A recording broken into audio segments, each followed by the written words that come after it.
Good day, everyone, and welcome to ICRA's webinar. We are good to go, Aditi. Thank you. Good afternoon, everyone. Thank you for joining us today. My name is Aditi Nayyar and I'm ICRA's Chief Economist. On behalf of ICRA, I welcome you all to today's discussion on India's FY 2022 economic outlook, recovery delayed by the second wave. I have with me today three extremely insightful panelists. Dr. Ajit Ranade, Group Executive President and Chief Economist with the Aditya Birla Group, Siddharth Sanyal, Chief Economist and Head of Research, Bandhan Bank, and Professor Anant Narayan, Senior India Analyst, Observatory Group, and Associate Professor and Head of Public Policy, SPJIMR. Thanks to all of you for joining us today. The economy is poised at a critical juncture as states unlock after a bruising second wave of COVID-19. I look forward to discussing with our panelists their views on the optimism generated by the global recovery and vaccine rollout in India, risks related to rural distress and high input prices, and the overall assessment of the domestic economic revival. I'm now going to set the context with a short slideshow before inviting our panelists to share their views. So just to recap, with the pandemic-induced recession in H1 of FY21, the Indian GDP shrank by 7.3% in the last fiscal year, as you can see on the chart on top. On the bottom, you can see that India's performance was weaker than the median for a set of 12 large economies, reflecting the stringent nationwide lockdown in India in Q1 of FY21. Now, as we move into this calendar year, the COVID-19 vaccines rollout started in India, imbuing a sense of optimism into the economic outlook. India appeared set to record a double-digit GDP expansion in FY22. However, coverage of vaccines over the adult population remains subdued, as you can see on the lower chart. And the ferocity of the second wave of COVID-19 did surprise us. While there was no nationwide lockdown, regional restrictions were imposed, which got extended and widened across the country over April-May 2021, arresting mobility and temporarily causing the economic recovery to falter. Now, the low base of last year's nationwide lockdown has rendered year-on-year comparisons meaningless.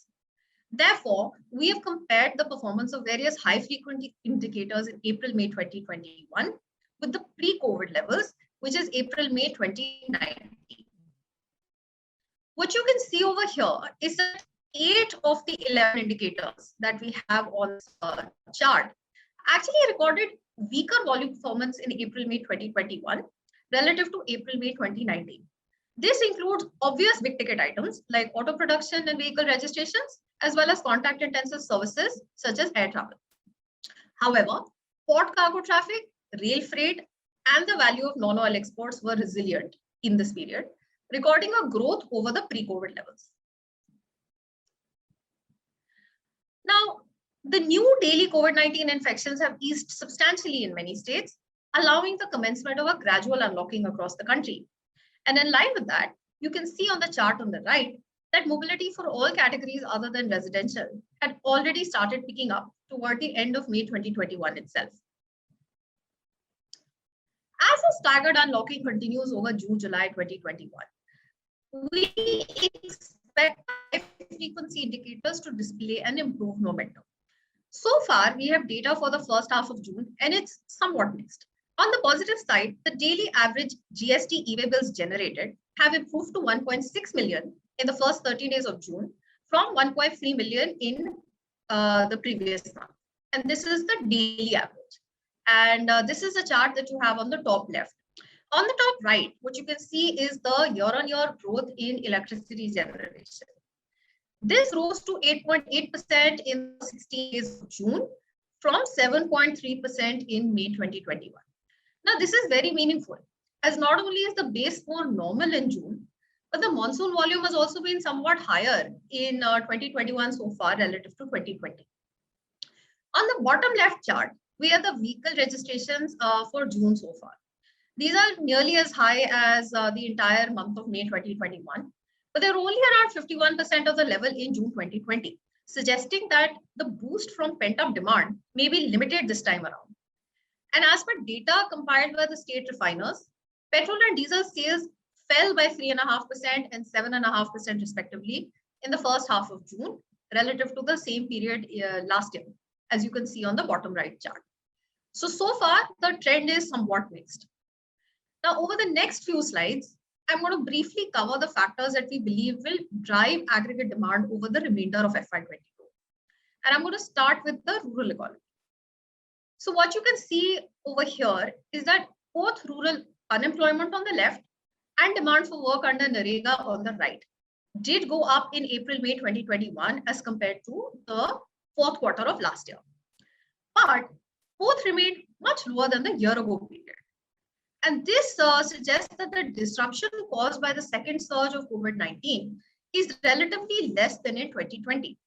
We believe this is because industrial and construction activities have been allowed to operate in the last few months, as opposed to the severe restrictions that were placed during the nationwide lockdown last year. And this is what has curtailed the extent of migration during the second surge. Moving on to the monsoon. The IMD expects a normal monsoon this year at 101% of the long period average, or LPA, which you can see on the top chart. However, with two very good years of rainfall in 2019 and 2020, the area sown under Kharif crops had already gone up a lot. And we don't believe that the area sown under Kharif crops in 2021 is likely to increase further. So given the high base of the last couple of years, we expect the growth of gross value added in agriculture, forestry, and fishing at in real terms to ease to 2.2% in FY22 from the healthy 4.3% in FY20 and 3.6% in FY21. In terms of incomes, with modest rises in minimum support prices and the expectation of higher procurement, we believe that the incomes of farmers growing food grains should see a moderate increase in FY22, protecting the demand from this segment. However, the growers of perishable produce such as vegetables and fruit are likely to be at risk from the uncertain demand, especially amidst the regional lockdowns. Now, moving on to the COVID cases in the rural areas. This has been a cause for concern in terms of the sharp rise that we've seen in the incidence of COVID-19 cases in rural India in the recent months. The cumulative active cases in the rural areas stood at 46% of the total at end May 2021, as compared to 17% at end May 2020. So to summarize, while we expect a normal monsoon, which will buffer the prospects for food grain output, and there is likely to be less reverse migration in 2021 compared to 2020, we do expect the rural sentiment to be dampened by the sharp rise in the rural infections during the second surge of COVID-19. The impact of the second wave and the associated restrictions has expectedly jolted the urban sentiment. In the May 2021 round of the RBI's Consumer Confidence Survey, the current situation index fell to a new all-time low of 48.5, and the future expectation index slipped back into the pessimistic zone with a new all-time low print of 96.4 in this round. We believe that the spike in infections in the second wave of COVID-19 will have a prolonged negative impact on consumer sentiment. In addition to the loss of employment and income and substantial healthcare expenses related to the COVID-19 treatment, the high retail prices of fuels are likely to squeeze the disposable incomes. And we expect that discretionary spending on consumer durables and on things such as home improvement may be limited in the near term, following the sharp increase in spending that had taken place last year, particularly during the festive season. Also, the revival of spending on contact-intensive services will take a cue from the vaccination progress. Now, moving on to external demand. With the vaccine rollout gathering traction in many advanced economies, restrictions have been eased, boosting global sentiment and economic activity. Despite the logistics disruptions and the second COVID surge, Indian non-oil merchandise exports have actually fared remarkably well. The aggregate value has risen to $85 billion in March to May of 2021 from $75 billion in the previous 3 months. And this is quite encouraging and does suggest that India may be well poised to benefit from the recovering demand in the advanced economies. Now on to investments. We do expect that capacity utilization recovered further in Q4 from 67% in Q3, but it would decline moderately in Q1 of FY22. In the remainder of this fiscal, we expect modest consumer demand to be partly offset by healthy exports. Accordingly, we forecast that capacity utilization will improve to around 70 to 72% by the end of FY22. And based on this, we expect a gradual and sector-specific pickup in private sector investment announcements in the second half of this year, for instance, in sectors benefiting from the PLI schemes. But we don't expect capacity expansion to broad base until the utilization levels cross 75%. Now, I'm going to briefly talk about the central government's expenditure as a driver of growth in FY22. The prepayment of the Food Corporation of India's liabilities in FY21 have created a cushion of around 1 trillion within the budgeted expenditure of the Government of India for the current year. But this cushion will get used up by the additional fertilizer subsidy and the free food grain provision that has been announced after the budget. The free food grain will undoubtedly help to buffer demand at the bottom of the pyramid. And the visibility on the continuation of this program all the way up to November may actually help to retain workers in the urban areas and reduce the reverse migration, which is quite positive for the economic pickup going ahead. Also, this may actually curtail the additional allocation required for the NREGA program in the current year, which is another positive. The additional costs related to the re-centralization of the COVID-19 vaccine policy are unclear at present, but in all likelihood, accelerating the availability of vaccines will push up the cost of procurement and the outlay will need to be enhanced. So overall, central government expenditure is likely to exceed the FY 2022 budget estimates, which will support growth in our view going ahead. Now moving on to the next slide. Globally, vaccine optimism has led commodity prices to soar. This has contributed to a series high 12.9% WPI inflation in India in May 2021. Also, the CPI inflation jumped to 6.3% in that month, crossing the upper threshold of the Monetary Policy Committee's medium-term target. The CPI displayed a very sharp month-on-month rise of 1.6% in May 2021, which suggests that as the state-level restrictions widened, it did cause supply disruptions. We believe that with the staggered unlocking that is underway, these should ease. And with domestic demand likely to remain somewhat muted, we expect that pricing power will be relatively constrained over the next few months, squeezing margins in many sectors. This brings me to our GDP forecast for FY22.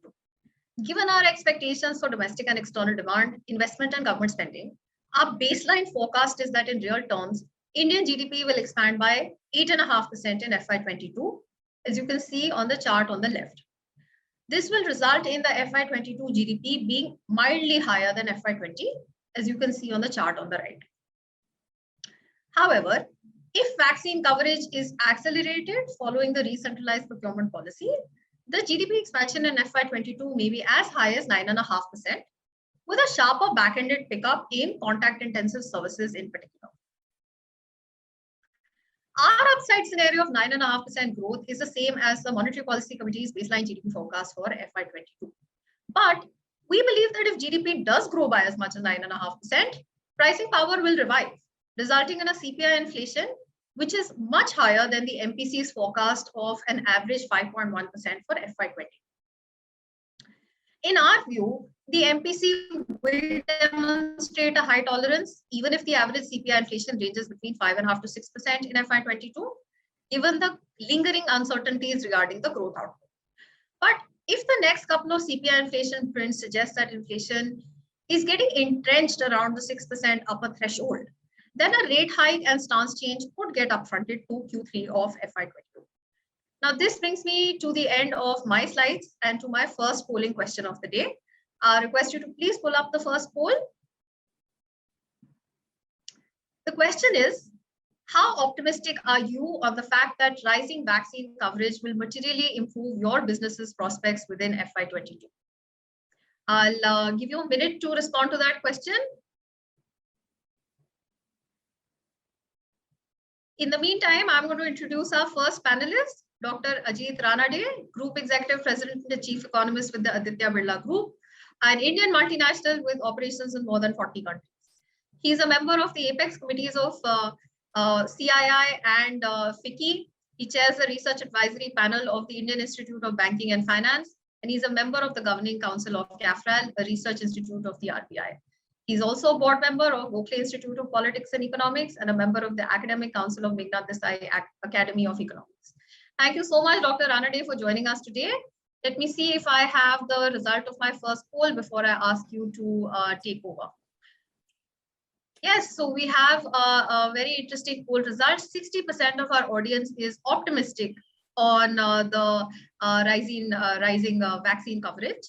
13% is very optimistic, 23% is neutral, and only 4% are pessimistic. So that's a very nice start to our polling with a nice optimistic result over here.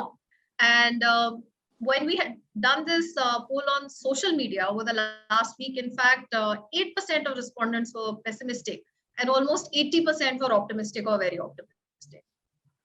So Dr. Ranade, I'm going to invite you to please share your remarks. You have a bird's eye view into a huge gamut of Indian manufacturing and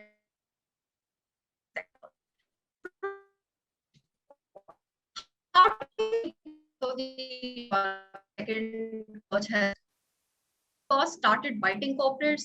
Are you more concerned about inflation and rural distress, or more optimistic that consumer demand will revive with the vaccine rollout? Over to you, Dr. Ranade. Yeah, thank you, Aditi, and thanks for inviting me. Good evening, good afternoon to all of you, and good to see friends Anand and Siddharth. So first, let me point out to what's going on in the outside world. Two of the largest economies in the world, which is USA and China, are actually, according to me, going to be experiencing almost like a boom time.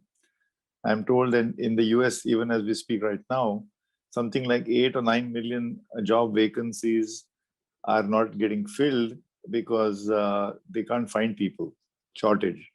Of course, the unemployment rate has come down, but it's not come down to 3.5%, which is there, which would indicate an overheating economy. That's because of the mismatch.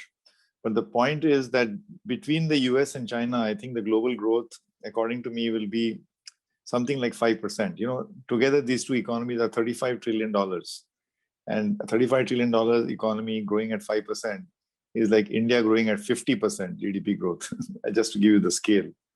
And why is that happening? I think it's mainly because of two reasons. One is a vaccine optimism, and that was reflected in your poll as well, that the scale and the speed at which vaccinations have been rolled out have been quite remarkable. And for example, in China, I'm told 965 million people have got at least one dose. And the progress in the US is also reached beyond a critical mass. So one reason is vaccine optimism, which makes it possible for the economy to function and robustly. And the second reason, I think, of course, is fiscal stimulus. As you know, the US, the estimated fiscal stimulus was something like 15% of GDP last year. And I think this year also we are on track to a very substantial stimulus. The same thing goes for China, but there the stimulus has a mixture of both fiscal and monetary. So the point is that, of course, apart from these two reasons, we also have the fact is that the global trade, this what I told about the demand outlook in these two countries is also reflected in the increase in global trade. Freight and the bulk freight charges, which is an indicator of the supply demand situation in ocean freight. The bulk freight is up by, I'm told, something like, I don't know, 1,000% or some crazy number. And so there is shortage of containers. And exporting economies are going to be in a really good situation. There are supply bottlenecks. So that's the situation outside India. And some of it is, of course, reflected in our export performance. And I'd like to think that we will be able to sustain this or perhaps even accelerate. As you said, the non-oil exports in the last 3 months have been roughly together cumulatively $90 billion. So that's really a very healthy number. And if we can clock a number of, let's say, $350 billion for this year, that would be a very good and a significant driver of growth. So my assessment is that all the sectors of the economy, especially in the industries and services sector, which have a direct or indirect linkage with the global economy through trade, will do well. And therefore, as you know, commodities, for example, steel is at an record price of $1,000 a ton. Copper was until recently at an all-time high. Aluminum is high. Other non-ferrous metals are high. Oil is, of course, is still not. Oil is, as a commodity group, the energy group is actually lagging behind, which is somewhat unusual because everything else, metals, chemicals, including food, edible oil is 100% up compared to last year. Sugar is 60% up. I think some of this is reflecting supply bottleneck, but also reflecting demand, which is forthcoming. So if India can tap into this as a driver of growth, which is exports, and anything connected with the tradable sector, that will actually stand us in good stead. And those companies, who are also listed, connected with these sectors, will surely do well. I mean, I'd like to remind always that a company like Reliance is actually 100% export. Petrol and diesel, not even a drop is sold in India. I mean, I'm just sort of giving an extreme example. Gems and jewelry. In light of that, I think the domestic situation, the worry is inflation, and the worry is unemployment. I would say these two, and the third is, of course, not just pandemic, but a pre-pandemic phenomenon which has been worsening, which is inequality. And the more vulnerable sections have been affected much more adversely. I believe the infection and the fatality rate in the rural areas is an underestimate. One indication of that, if you look at some of the filings with SEBI of insurance companies, because they are finding that actually the claims are much more. So they are the ones who will actually be at the front line of bearing the brunt of the numbers. So that's an underestimate, and therefore that's something to be concerned about. As you said, agriculture is, thankfully, the outlook is good, and hopefully that will act as a mitigant. But my feeling is that the informal sector and the rural economy is going to be finding it difficult. So domestically, I think I guess the growth forecast is about slightly lower than what we thought back in January, maybe about 8%. But my bigger fear would be inflation and the pace of job creation. So maybe I'll come back during the discussion. So for now, these are my comments.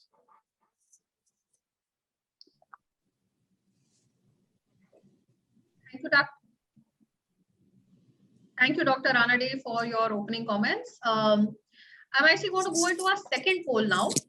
If we can just pull that up on our screen.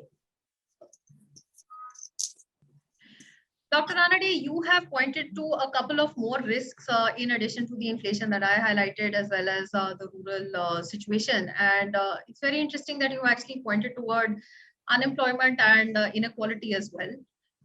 The question that we have right now for our audience is, which of the following are relevant risks for your business in the current context? Rising input costs, surge in rural COVID cases, and weak sentiment. And I'll just give you a minute to go ahead with your responses. In the meantime, I'll introduce our next panelist, Siddharth Sanyal. He leads Bandhan Bank's research efforts covering macro, financial inclusion, public policy, and financial markets. And he's also responsible for the bank's business strategy. Siddharth has over 21 years of work experience, including with the RBI, Edelweiss Capital, and Barclays Bank. So once we have our second poll result, Siddharth, it will be over to you. Just give another few seconds to close our poll. Sure. Okay. I have our poll results now. 71% of our audience is concerned about rising input costs, and that's very much in line with what Dr. Ranade also just said. The next risk factor being highlighted by our audience is weak sentiment. 54% of the audience is concerned about weak sentiment, and 39% about the surge in rural COVID cases. Now, on that note, Siddharth, as Chief Economist of Bandhan Bank, you have a unique insight into the rural economy. And I'd like to ask you to share your perception of the extent of rural distress. What do you think is going to take to heal the wounds of the rural economy and of the MSME sector? Also, what are your perceptions of the growth inflation dynamics in FY22? What do you expect the monetary policy outlook to look like? And what do you think will be the impact of RBI measures on yields, etc.? Over to you, Siddharth. Sure, thank you. It's always very difficult to come and add more value after someone like Dr. Ranade says something and the extensive presentations you make typically in all the forums, but still I'll give it a shot.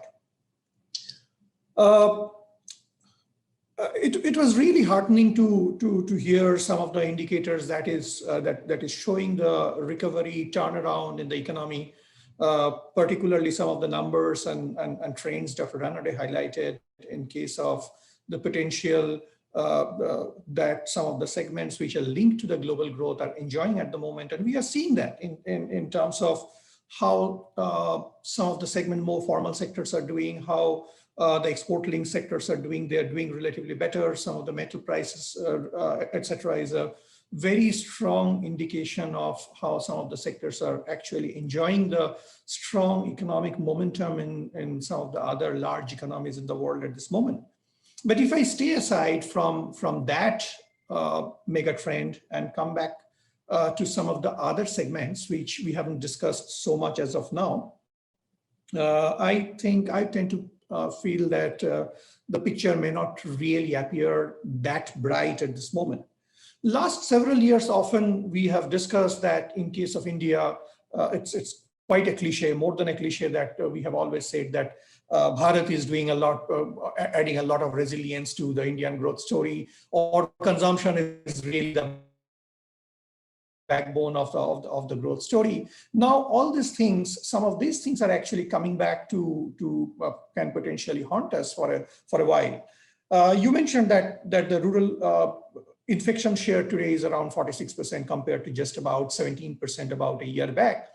If at all, it's difficult to have another estimate, but if at all, my sense is that there is an underreporting bias in this particular case because there is less number of tests, there is less facilities, as well as a lot of people are actually moving to the nearby town to get tested. So the 46% and 54% can actually look a little more on the other side, maybe 5-10% plus minus here and there rather than anything else. Going ahead, resolution or buffer from fresh infection as and when if we face another wave, it's more difficult in the rural area because of less vaccine penetration. We all know that. And what is happening at this moment, it might appear a small point, but generally the campaigns, awareness, etc., the level of campaigns, etc., is far less. If you actually travel in some of the rural areas, you get to see that those awarenesses, the government and authorities will actually do a good job if they invest some more effort and money in some of the areas as simple as basic campaigning, which remains relatively less in rural areas. Now, if I try to see some of the factors, we mentioned about rural-urban divide and the other factor in terms of the growth drivers. And this is one particular factor remains very, very concerning for me, that over the last, or if I take the overall composition of drivers of economy, consumption is still about 2/3 of the economy, and basic consumption like basic food, clothing, housing, etc., are the major drivers there. Now, in that kind of a situation, or against that backdrop, the degree of consumer confidence remains a very important indicator of the overall growth momentum that we might get to see over the course of the next few months. Now, unfortunately, if I try to highlight some of the numbers here, and just go by some study as authentic as the RBI's as they bring out every now and then before every monetary policy. Till about a year and a half back in 2019, consumer confidence index, RBI consumer confidence index used to be around 115, if I recall correctly. And mind it, I'm talking about a year, sorry, not 2019, yes, towards late 2019. So I'm talking about FY20. Now I'm talking about a year which was not that great in terms of overall growth number in low single digit. At that point of time, your consumer confidence was around 115. It was steadily coming down even at that point of time. Just before the COVID broke out, this particular number was around 85 or 86 in case of India. And when COVID broke out, over the course of the next 4 months, this number had a free fall coming down to around 50, 49 or 50 over the course of the next few months. So there was a clear expectation at that point of time that as and when the mobility related restrictions ease out over the course of the next 6-8 months, as and when it happened, there was a very clear expectation this number will be showing a significant recovery and a quick recovery. But that didn't really happen. This number from July 2020 till May 2021 is languishing at around 50 to 54 kind of a zone without moving higher. In fact, in the most recent print, this number has come to an all-time low of 48. Now, this actually has a very clear urban bias, and we are talking about the urban numbers here.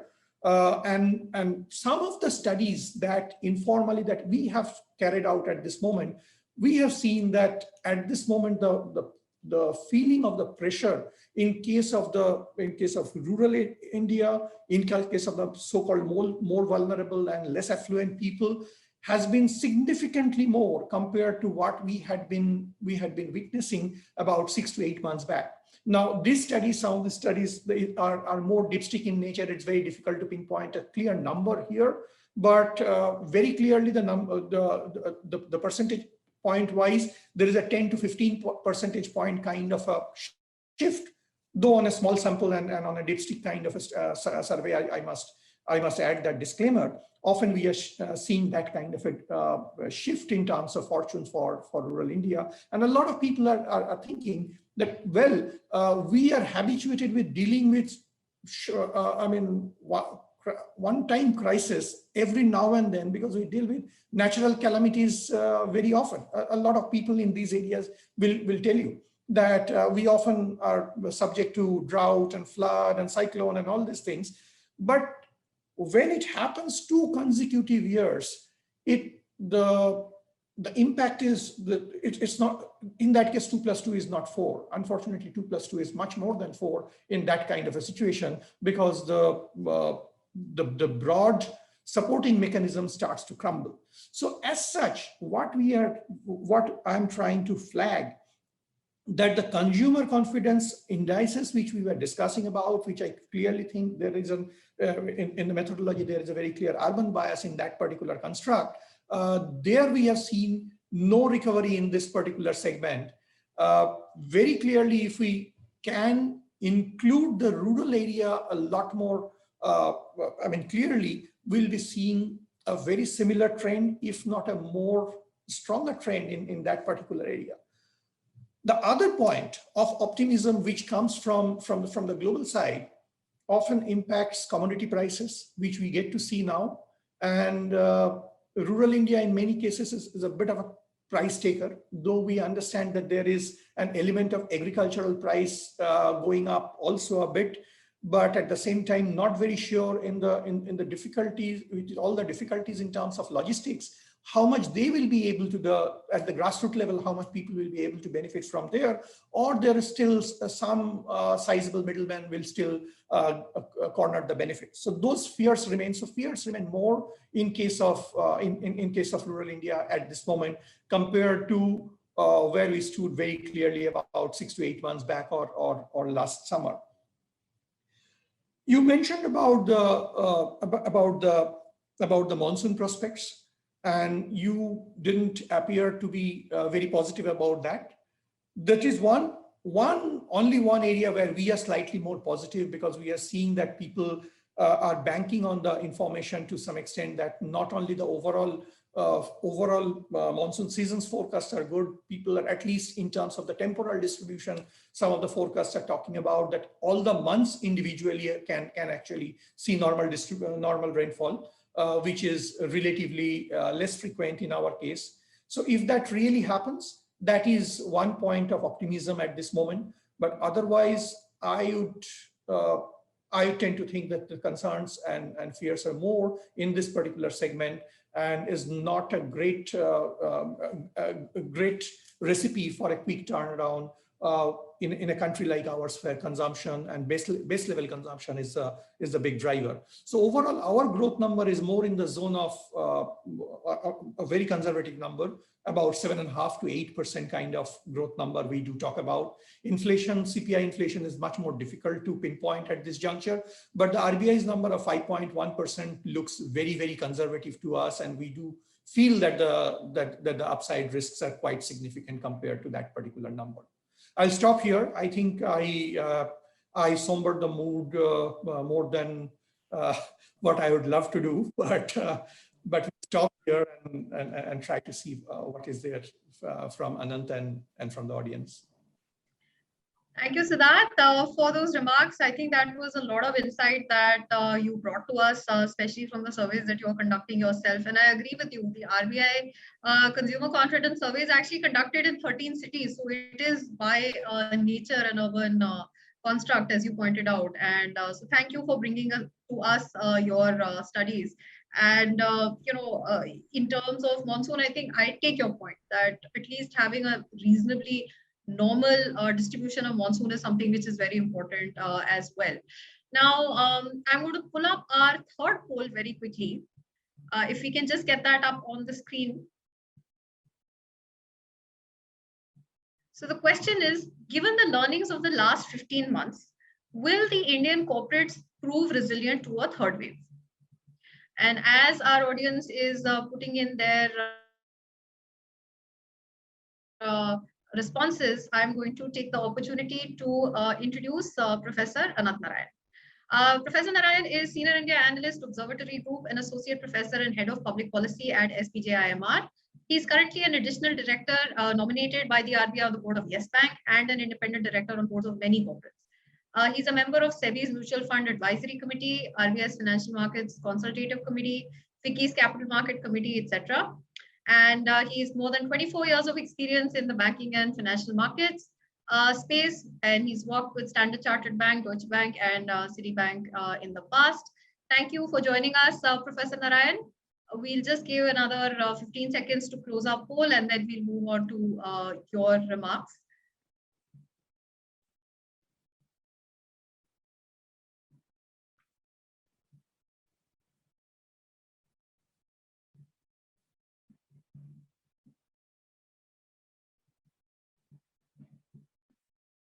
Okay, so I have the final poll results, and it's the resounding yes. Given the learnings of the last 15 months, 66% of our audience believes that Indian corporates will prove resilient to a third wave. And the rest are split between maybe 26% and only 8% are saying no.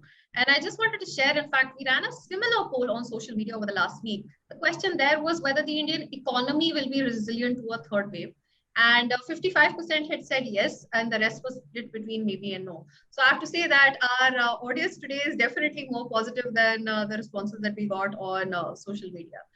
Now, having said that, we will invite Professor Anant Narayan to please share his views on the economy, markets, the rupee, which has suddenly gone into a little bit of a tumble in the last couple of days, and yields.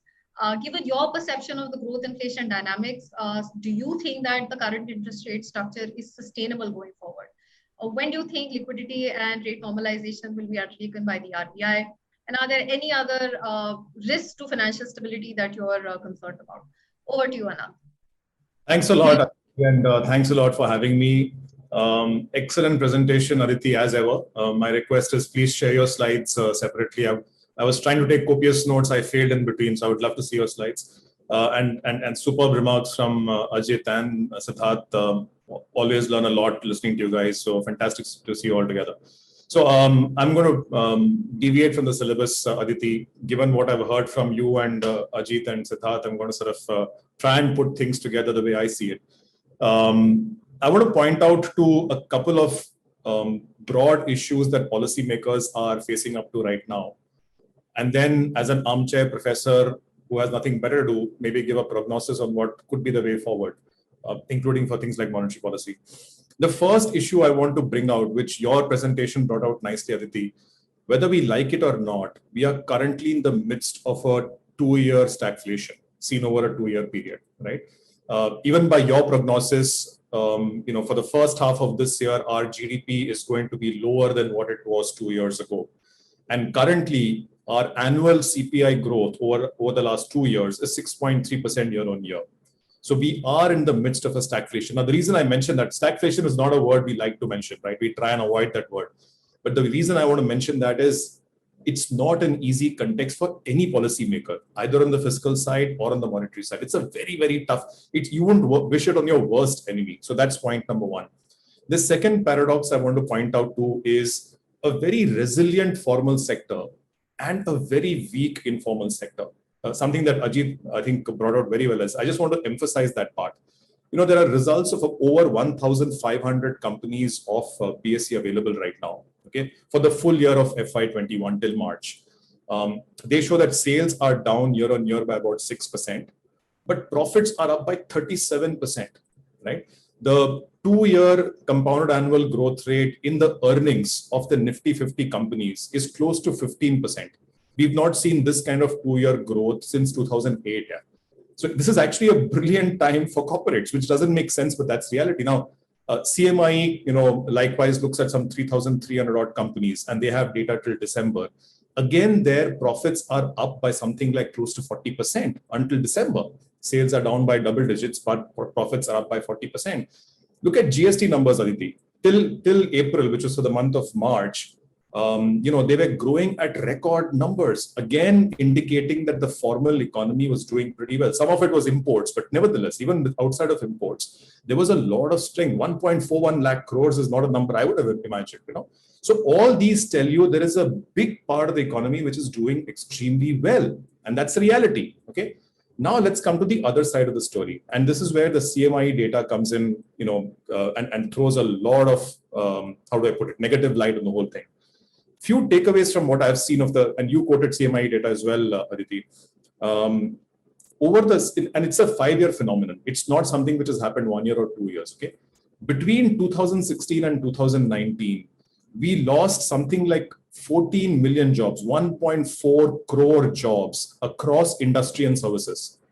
Industry lost, services gained, but net, we lost 1.4 crore jobs between March of 16 and March of 19. This is before COVID hit us.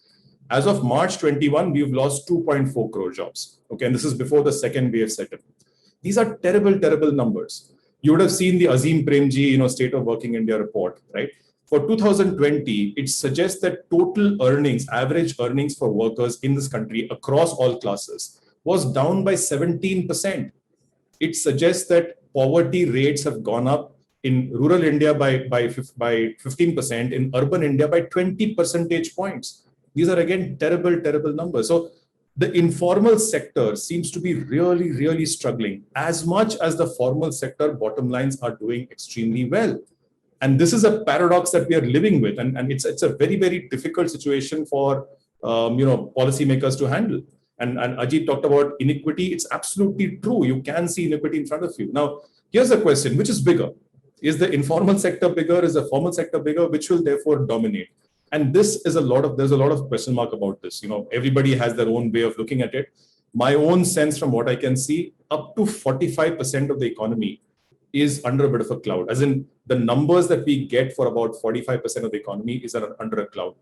Even the MSME ministry says about 31% of the economy, there's a bit of a cloud. Okay, I'm saying it's closer to 45%. If I impute the numbers from CMI for the last year's GDP, I don't get a contraction of 7.3%. I get a double-digit contraction because the informal sector is not being counted accurately in my view. Okay, why am I saying all this? Just to tell you that the nature of the problem is large. Now, can we come out of it? Of course, we can come out of it. But here is my first prognosis. The solution does not lie in good monetary policy. The solution does not lie in good fiscal policy. We've got to repair our real economy. It starts with jobs and output. The sense I get is happening to us as an economy is we are stopping to produce stuff ourselves. We are becoming a nation of traders. We are importing stuff from overseas and then distributing it onshore. We keep talking about the need to shore up demand. Of course, you have to shore up demand. But if all your supply is not coming from domestic, it's coming from overseas, you're going to have a big problem going forward. If you're not creating domestic jobs and output, that's a big problem. So to me, the biggest issue that has to be solved is Atmanirbhar Bharat has to succeed. We have to be able to create supply. We have to be able to create jobs. We have to stop importing things like, toys, plastics, chemicals, fertilizers, all kinds of intermediaries, APIs. All of that has to be replaced. We have to start producing jobs and output ourselves, which means the land reforms, the labor reforms, the capital reforms, the ease of doing business, the PLI, all of that has to succeed. It's not just 2 or 3 laws which change. It's a decadal process. You require a lot of effort going into that. That is where the success lies. Okay. Related to that, if you want the real economy to do well, our banking sector and our financial services ecosystem is in no shape right now to fund our growth aspirations. I'm not saying it's going to collapse. It will not collapse. But if you want it to grow at, and give 15% credit growth, it's in no shape to do that right now. We need to know what's the true state of affairs across NBFCs and banks. We need that bad bank, in whichever shape and form it comes out to be really meaningful. We need reforms so that the financing actually takes off. Related to that, sectors like real estate, power, telecom, airline and shipping, MSMEs, we are brushing this stuff under the carpet for years together. We are pretending power is not a problem. We are pretending real estate is not a problem. This will not work. You will not be able to revive the economy until you brutally confront these issues and solve them. So all of this is well within our reach, solving the banking issues, solving the sectoral issues, creating jobs and output in India for ourselves and for the world. I often ask my students, tell me the monetary policy framework of China, PBOC. Half the students don't, in fact, most of the students don't know. It's actually to manage yuan stability. It's not inflation targeting, right?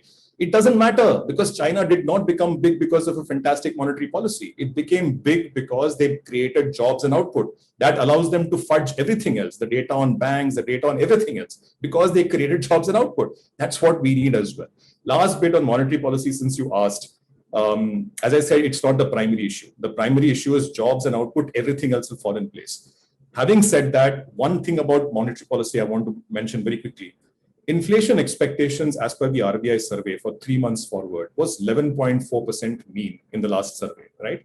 Average fixed deposit rates offered by banks all put together, including Siddharth's bank, is below 5.4%. It's now 5.36% as of April.